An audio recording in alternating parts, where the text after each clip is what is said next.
Saudara seorang pencari rotan Muhammad Isa, 25 tahun, warga Kampung Balohan dilaporkan hilang selama sehari di sekitar hutan Cot Mancang, Kecamatan Sukajaya, Kota Sabang. Tim gabungan pencarian selama sehari mengendus korban dan ditemukan selamat. Diduga korban mengalami gangguan kesehatan.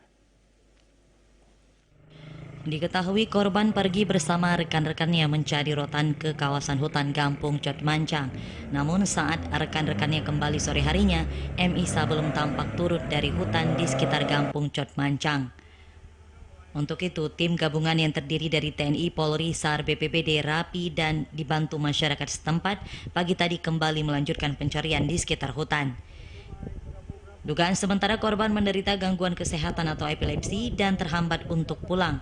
Ada kekhawatiran lain, hutan sekitar Cot Mancang masih memiliki sejumlah hewan liar, terutama binatang melata.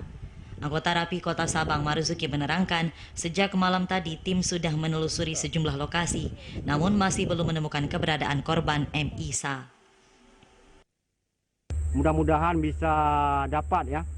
Untuk dugaan sementara beliaunya ada sakit sedikit, itu sakit sawan ya.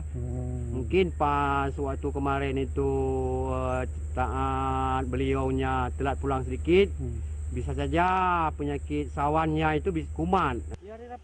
Sekira pukul 10 waktu Indonesia Barat pagi tadi, tim pencarian mendapatkan informasi korban M. Isa sudah ditemukan warga di sekitar Kampung Anoy Hitam yang berjarak sekitar 2 km arah barat. Dari lokasi kawasannya bekerja mencari rotan. Korban dilaporkan dalam keadaan sehat dan langsung dibawa pulang untuk perawatan kesehatan. Dari Sabang, Mahfud, kontributor TVRI Aceh melaporkan.